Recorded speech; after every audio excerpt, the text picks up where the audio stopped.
All right. The Padres cats are away, so I suppose the Padres mice are going to play. That's the story from Peoria, Arizona. Welcome to Friar Territory, everybody. Part of the Foul Territory Network. I'm Darren Smith. That is Marty Caswell. Spring training always treats us to players whose names we don't know, but in WBC cycles, it's man, taken to a totally different level. I'm not saying it's tough to watch spring training baseball, but it's a lot more fun when the stars are there. Marty, are you finding the same experience that I'm finding here with no Fernando Tatis Jr., with no Manny Machado and Xander Bogaerts and Mason Miller? It's like, oh boy, tough to watch. It's a bit tough to watch, and then again, you can't put too much or too little into the outcome of every single game. But I will say, if you're Major League Baseball and the organizers of the WBC, you love this because you want the biggest stars from each team representing their countries going to the WBC. And you can argue the Padres are sending one of the biggest stars in baseball to the WBC in Tatis, of course, Manny Machado and Mason Miller. Not to slight, of course, Xander Bogaerts or anybody else, but this is what you want if you're baseball. But yes, if you're Craig Stammen and you're filling out that lineup and you're explaining your lineup choices to the assembled media, I imagine it's a bit of a different task, right? And yeah, I'm with you 100%. And you know, I do think it actually presents a little bit of a conundrum for sports fans, right? Like I consider myself a fan first and foremost, which is what exactly am I rooting for here? You know, like am I not patriotic if I want to see Padres star players like Fernando Tatis Jr. and Manny Machado succeed in this tournament because they represent the Dominican Republic? Or am I only rooting for Mason Miller because he represents the United States? Like, I always find myself a little conflicted here, getting wrapped up into the patriotism of the World Baseball Classic, which I think is what the event is going for. But, Yes. you know, I care more for what these guys are going to do for the Padres, quite honestly, than what it is that they're going to do for the WBC. And I say that as somebody who's a huge supporter of the WBC. I like this event. We were at the first one ever. It was in San Diego. Yep. It was a lot of those games were in Southern California. So we were there for the first final in WBC history. But I still, all these years later, I can't quite figure out what I'm rooting for. I'm glad you mentioned that, Darren, because I remember when AJ Preller had his presser, early in spring training, I asked him, like, who are you rooting for? Like, who are you rooting for in the WBC? Which of your sons? Is it Mason Miller for Team USA, your closer, or is it Tatis and Machado? And of course, like a true father, he would not answer that question. He's rooting for everybody. He's rooting for the WBC. He's going to be happy no matter what. But again, if you're AJ Preller, I'd love to know, do you want your closer out there? Or do you want him deep into spring training, or would you rather have him back, get him ready for the start of the season? Because you never know, man. Injuries, you never know what injury can happen. And Mason Miller is so valuable to this team. We know what happened with Edwin Diaz a couple of years ago for the New York Mets. Or do you want Tatis? Yeah, of course you want Tatis out there, Manny Machado, playing these meaningful games. But maybe a part of you wants them back in spring training, getting ready for the regular season. Maybe. Yeah, they are meaningful, right? I mean, I saw our friend Jim Bowden on GM Territory talking about this. As a GM, like deep down, if he was being honest that these guys were all hooked up to polygraph tests, like, no, they don't really want these guys participating. Right. But you do like seeing them being competitive. And, you know, you had a chance to chat with Fernando Tatis Jr. This is his first WBC, right? So yes, because he missed the last one. Right. Huge. Yeah, he's been looking forward to this for a really, really long time. As a matter of fact, just for people who maybe are a little bit older or don't care as much about the WBC, he has said he has been thinking about this since he was a kid, like which is kind of crazy. Makes me feel old. But, he's talked a little bit about this tournament and his excitement for participating in it. Right. And, you could see like how excited he was, Marty, when you had a chance to chat with him at the Peoria Sports Complex. Yes, here is that clip. How pumped are you right now for the WBC? And I think Manny's the captain, right, of the Dominican team? Mi capitán. Man, we're just ready. The boys are together. The Dominican team we definitely know what we can bring to the table, but the most important part is that we're working for it, and we're not eating shit, we know the competition that is out there, and every player that is going to go out there definitely going to bring his A game. Okay, so I'm sorry, what did he say? They're not eating shit? I'm not Put sure that exactly. Put that on a t-shirt. Let's go. Okay, yes. Yeah, I mean, people should be able to buy that shirt. I think that's a great idea. We can recommend people go to the Friar Territory website, since we know some of you have been doing exactly that. I also like that Tatis was asked about the tournament, And remember this, the Dominican Republic, Marty, did not win the World Baseball Classic last time through. They did not finish second. They did not finish third. They did not finish fourth. So the Dominican team is on a mission. Yep. And it seems like one of their vocal leaders is going to be Fernando Tatis Jr., who was asked about Team Japan, the defending WBC champs. Mm-hmm. And he said, they're nasty, but quote, we're going to beat them. Yep. Interesting. The last time I remember Fernando Tatis Jr. making a prediction, it was at FanFest right before the 2023 season when he How'd that asked turn the out? crowd of thousands of fans, who do you want us to play in the World Series? Not that it matters because we're going to win it anyway. I don't know. Maybe the Padres have largely stayed away from making predictions since that moment, since that comment with the four of them standing on stage with a sea of thousands of Padres fans going freaking nuts. It's been a little bit different since then. But this team, man, what a loaded team. Don't forget who that manager is, right? Nelson Cruz is the GM, former Padre. Albert Pujols is the manager, rejected. He was a runner-up, of course, behind Craig Stammen, right, for it to be the Padres manager. And his dad is a coach on this team. So this is a loaded, not just roster-wise, but coaching-wise, man. This is a lot of fun to watch. I can't wait to watch this team. A lot of swag. A lot of stars. Again, I'm with you. I don't know. I feel like I'm lousy. Like I'm not necessarily all in just rooting for Team USA, but I suppose we'll just address that as it comes. All right. Some news, though. There is some news. We joke a little bit about the lack of star power out there at the Peoria Sports Complex. There has been a little news. The very meme-worthy news of Alex Verdugo being signed to a minor league deal. A minor league deal. He reported to minor league camp. That hasn't stopped everybody on Twitter and social media, Marty, from posting that the Padres, yet again, are dumpster diving. I did particularly like the meme of Alex Verdugo, then with the New York Yankees, facing off against Walker Buehler, then of the LA Dodgers in the 2024 World Series. I did get a kick out of that one. That's a minor league deal. Right. I don't know that we need to spend some time talking about it. This is a player who once upon a time was traded for Mookie Betts. Hasn't worked out for him. He's approaching 30 years of age. It's a minor league deal, so I don't have much on that, but it's a name. It's a name. It's a name. It's a familiar name. But again, if you're the Padres and you're Craig Stammen, you need some outfield depth with a couple of your guys gone for the WBC. And listen, you never know which guys are going to stick. I would say again, the players that we hear about who are competing for that final spot, for an outfield spot, I feel better about this crew than the guys they brought in last year to compete, right? The Jason Haywards, Gurriel, and Connor Joe, and what they can mean for this team. By the way, all three of them made the Padres. They just not for very long. Yeah. I don't know that history is gonna repeat itself here, but this is what we have for news in lieu of the WBC players not being in camp. Yeah. By the way, all of our WBC coverage is brought to you by our friends at Fox One, which is live. Stream all of your Fox favorites together in one place, including WBC games over the next few weeks. Mm-hmm. After that, the best MLB action all season long. Other news, Brian Hoeing, elbow discomfort. That's never a term that you want to hear any time of the year, Marty, but certainly not in spring training. Now, early indications, at least publicly, indicate maybe there's some hope there that it's not going to be serious, but the Padres have plenty of depth when it comes to relief pitching.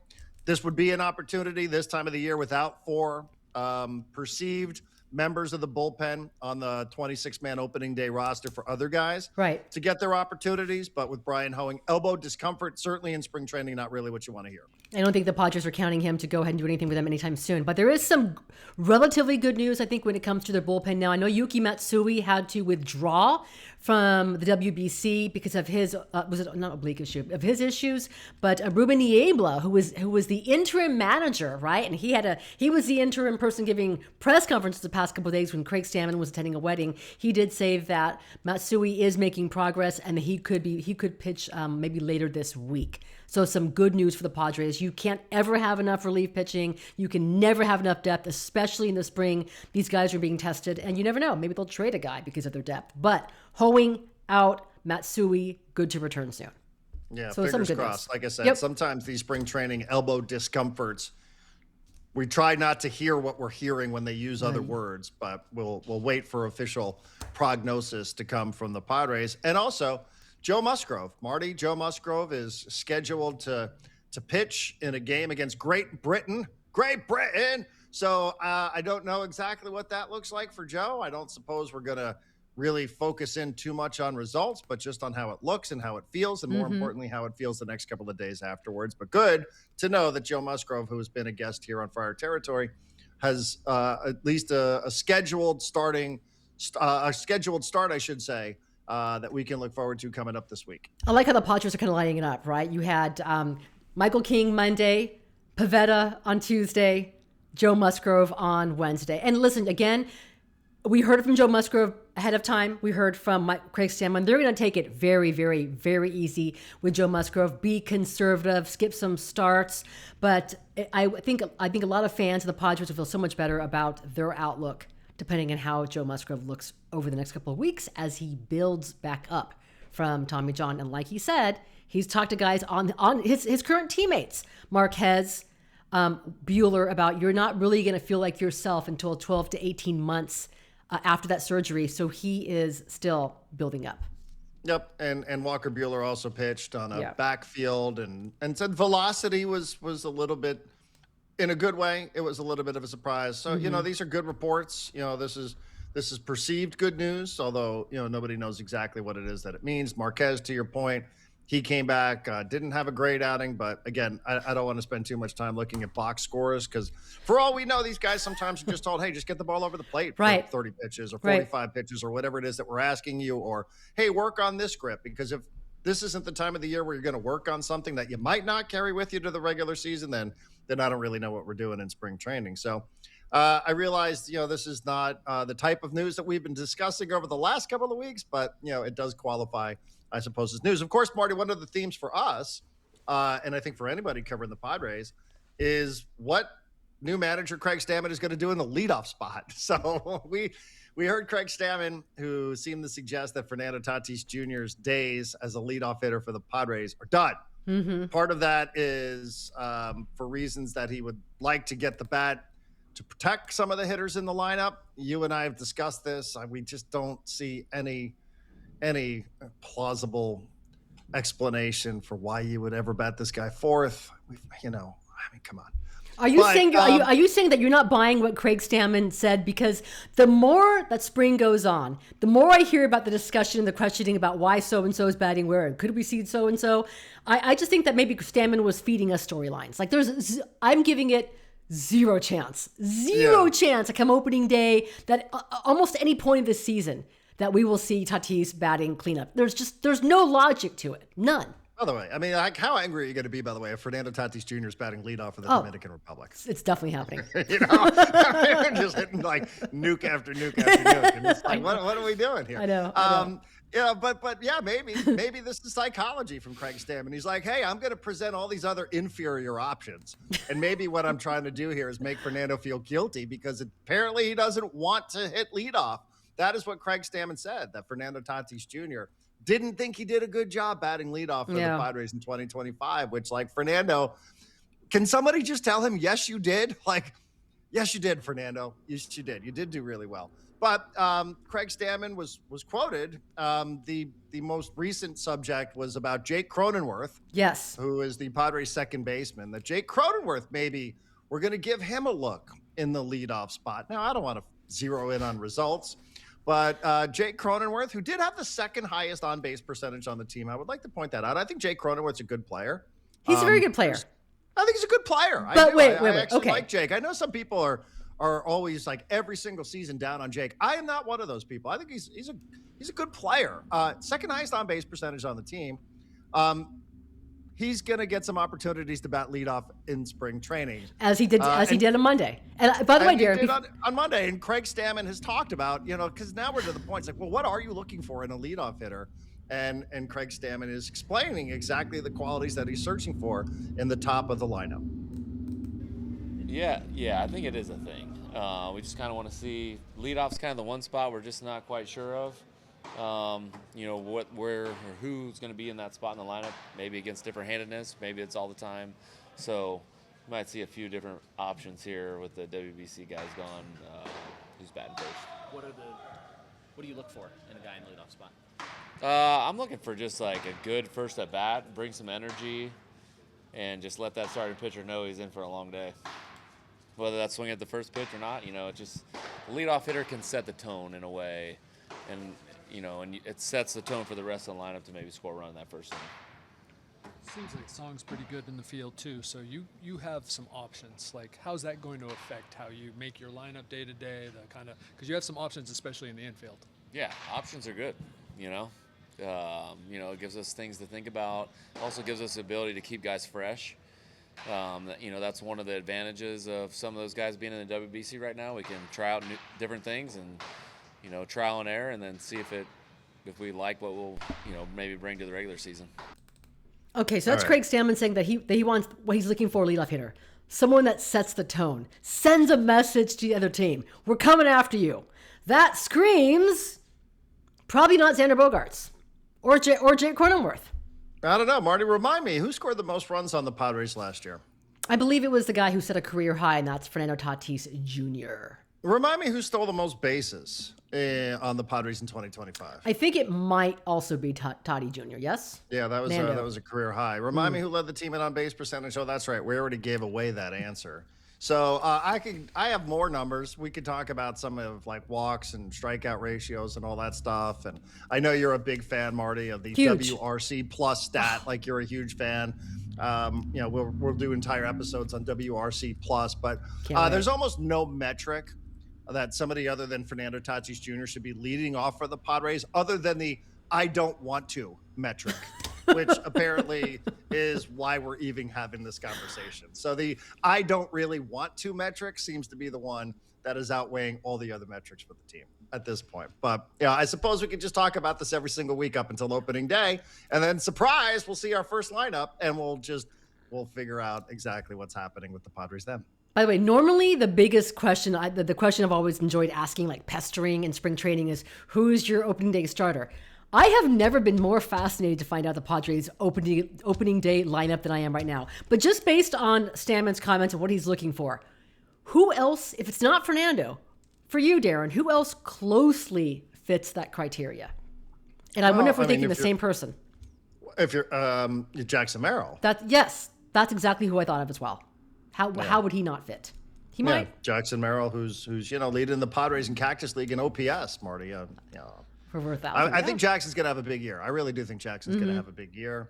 I think even if you look at the end of the year, 7 home runs after September, Jackson Merrill, I'm counting on him, fingers crossed, health permitting, had to miss time 3 different times in 2025. But I do think he's going to have a big year. Now, is he prototypical leadoff? I don't know. But when you're talking about energy and a good at bat, without digging too deep into, numbers of pitches per bats and all that sort of stuff, maybe the on-base percentage, doesn't exactly suggest, but I still think if it's not going to be Fernando, and it sounds like we're trying everything under the sun to make a case for somebody other than, then maybe Xander is the right guy there.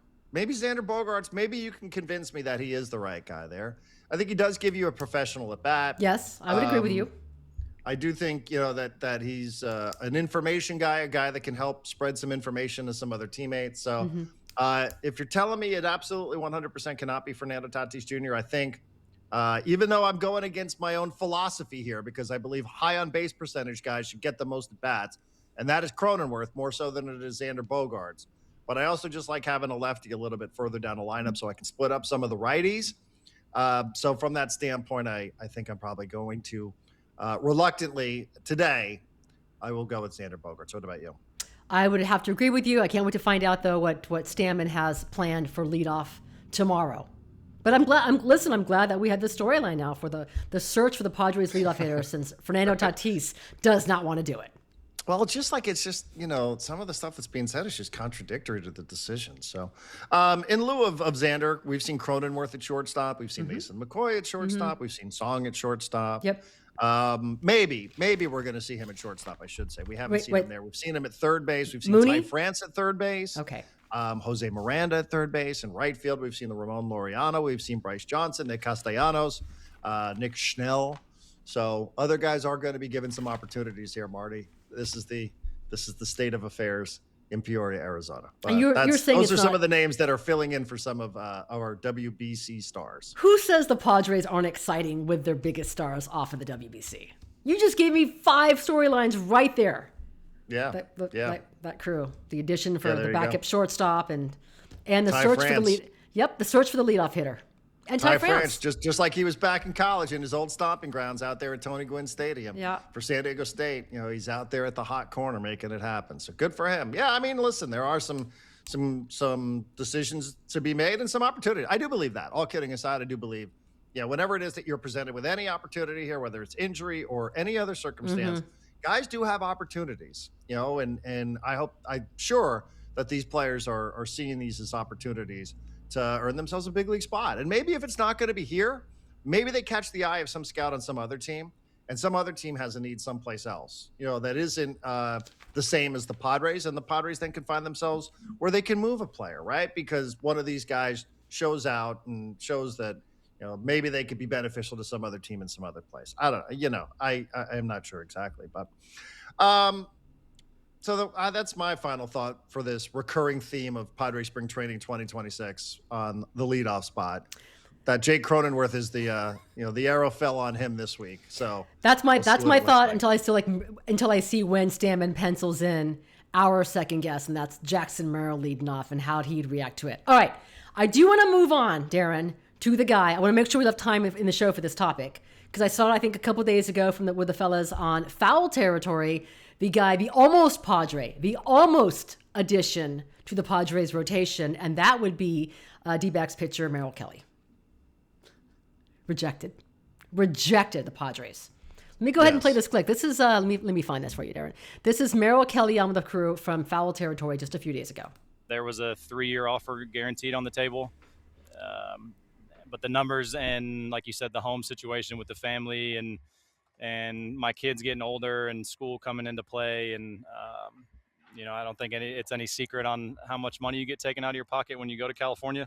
There was a lot of factors that went into the 3-year deal. It was definitely enticing. It definitely made the decision a lot harder to come back here. But once these guys got to kind of the number that they did, it just made a lot more sense to come back here. Does that team wear blue? That's all I'm going to ask. That team does not wear blue. Oh, red. They were not wear blue. Or orange. They're a little further south than the team. They're a little further south than the team that wears blue. They're a little closer to home. That's another reason why it made it such a challenging decision, because living on Coronado, I hear is a pretty good quality. Whale's life. Vagina. It was Whale's Vagina. Yeah. So and that was like it worked out best for us because that was honestly our second choice. It was between here and San Diego going into the offseason. The San Diego was like really the only place that if we did go somewhere, that was probably, high on our list. If we weren't in Arizona, it's like, all right, let's just hop over and take a short 6-hour drive to San Diego. But the desert is home. We're not I guess we're not ocean people. We're more desert rats. Yeah, Merrill, you're the first person ever that's been offered a bunch of money to go live in San Diego and said no, I think. So let's just go. So now when you pitch against them, they're going to be like, boo, he hates San Diego. He's such a bad guy. This guy hates San Diego.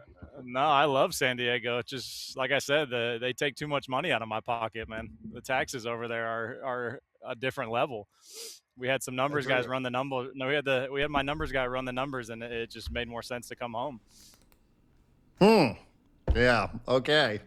Wow. There's a lot there. There's to get into there. There's a lot there. Yeah, Foul Territory. By the way, I mean, come on, AJ. Like, it took you 4 guesses to guess the Padres. You went through the Dodgers and then the Angels and then you went Angels. San Francisco. Well, he said red. First he said team in blue. No, then I he said know. team in I know. red. Then he said team in orange. So eventually he's going to get to the team in brown. But Marty, listen, there's a lot here. There's a lot here. And I do not want to sound like a judgmental a-hole. No. Go ahead. It's fine. But I will. Okay. Listen, my wife went to high school in Phoenix, right outside of Phoenix. Her parents live there. I enjoyed visiting there from time to time. If you choose to live in the desert, in the summer, instead of living in San Diego, just to save a couple of $1,000,000, then like, hey, good for you, dude. Like, good for you. Now, he's a lifelong Diamondback, but for a stretch of time last year where he got traded to the Texas Rangers and then he came back here in free agency. He signed a 2-year, $40 million contract. The reporting around here was that he was offered 3 years guaranteed and about $50+ million. So a little bit less on the AAV if the reporting is accurate, but it was a 3-year deal. I do know that. And I think that the money that's been reported is north of $50 million. Can I just say, though, to Merrill Kelly before we attack him, I would like to say, I hope that you, sir, are an influence in your community. And what I mean by that is I hope you set an example for lots of other people from Arizona that they don't come here in the summer either. If you don't want to come here in the summer, then you should tell your fellow Arizonans not to come to San Diego in the summer.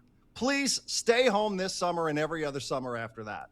Because I think I speak for a lot of people in San Diego, Marty. Like, we don't want people from Arizona flooding our freeways and our beaches and our restaurants all summer long. So don't forget Merrill Kelly's advice and stay in the Valley of the Sun. Do us all a favor. Do yourselves a favor. Stay there. Don't come here this summer, Zonies. Please don't do that. Not even just the summer. Let's go ahead and make it the spring. And by the way, and this is a deep memory. This is a painful time for me, but the people from Arizona are the reasons why beer is now banned on the beaches in San Diego. Back in the day, Correct. I could go across the street, I can go to Bay, I can go to PB, have a nice cold can of beer or whatnot. But there was a riot a couple years ago on Mission in PB, and it involved people from Arizona. So I blame you, the Merrill Kellys of the world. You're the reasons why we are forced to drink beer secretly on the beach. I mean, you are the reason why we cannot drink beer on the beach anymore. By the way, I'm curious now, what Padre was whispering in his ear about Coronado? Well, Manny lives out there. The They all manager, I live- think, might live out there. they all live There are out a bunch there. of those dudes that live out there in Coronado. They all live out there. A lot of them do. Yes, but please, like spread the word, Merrill Kelly. I think everybody should follow your lead and don't come here this summer. If it's not good enough for you, then it shouldn't be good enough for them. Listen, I think the whole tax thing is lame. It just is. I mean, it's like saying, hey, I don't need to go to that steakhouse and eat all that fancy food. I mean, I could go to a fast food restaurant. Like, what's the difference? That's the difference. You get to go eat, and you get to eat in a fine dining establishment, or you could go to the fast food restaurant of America, which is Arizona. But to each their own. I wouldn't give this up for anything. It is funny too. There's not local, but there is a politician in Southern California who's running for state senate who has actually used Merrill Kelly's words to attack Democrats in the state of California, which I do think is funny. I don't know that we want to spend a ton of time talking about politics, but Probably not. it did pick up a little bit of steam here. If anybody is listening in state Senate District 22, there is a candidate who is using Merrill Kelly's words to just attack Gavin Newsom and other people here in the state of California. It's expensive. We all understand that. Yeah. I don't think you're going to garner any sympathy, though, from people in San Diego when you're signing a $40 million contract that it might have cost you an extra $1 million or two in your career to live in Coronado. I mean, people dream of living in Coronado, but hey, like I said earlier, to each their own. I would also quickly point out, Marty, Yes. the Padres are trying to take down the Dodgers. Merrill Kelly is 0-11 in his career against the LA Dodgers. So I don't know how much good he would have done here anyway. So I don't know. So Feels like how you perform against the Dodgers is kind of a big deal for the Padres and the Padres fans. are you saying that? But I'll tell you this: AJ Brzezinski was right, though. When he does come to Petco Park, he will be booed like no other, because Padres fans never forget being scorned, even if it's a guy that they didn't realize that they actually wanted. So that'll be interesting. All Merrill Kelly had to say was, "Listen, I'm a D-back. That's my family. That's where I came up. That's my team. I have roots here. My family loves it here. We've got kids, school. We don't want to start over. That's fine. We don't need to hear about the taxes. No one feels sympathy. We're good. Nobody. We're good. Nobody at all. No. I know. It's like a lame thing to say. It's just to kind of toss out there. I mean, It's just yeah, easy. Like, we Just- understand it. you don't By even the way, bash I mean, California. that candidate that I was talking about is running for state senate. It's in the Dodgers region.